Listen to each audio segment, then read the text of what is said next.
आपल्या गावातले सूरज निकम उर्फ डॅनी यांच्या रानातील हावळा भाजण्यासाठी हरभरा आणि ज्वारी कणस हुरड्यासाठी आपण चोरलेले आहेत. आणि येता येता आपल्याला चिंचेच्या झाडावर एक आलिशान मऊ दिसलेला आहे, तर ते आपण काढण्याचा प्रयत्न करूयात. राडा होणार.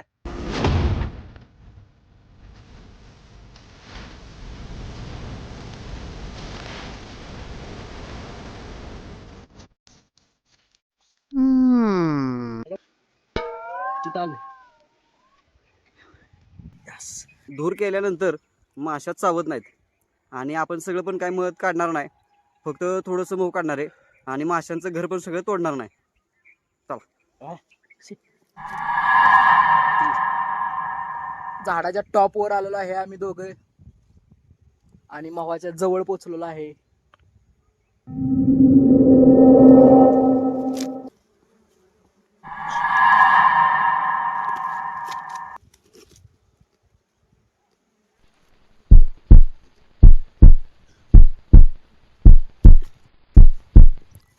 मी म्हणत होतो सगळी फांदी तोडून घेऊन जाऊ खाली, पण आपले निखिल सर म्हणले थोडासा मध काढून खाऊ शकतो, माशा पुन्हा रिप्रोसेसिंग करतात आणि पोहे तयार करतात.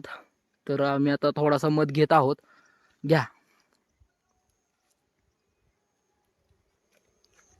प्युअर हनी, नॅचरल हनी. तर मंडळी एवढंच मध आम्ही घेतलेलं आहे आणि आम्ही आता खाली उतरणार आहोत. Bye bye.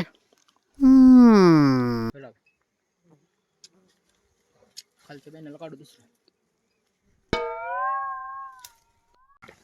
लवकर हवळा बाजू.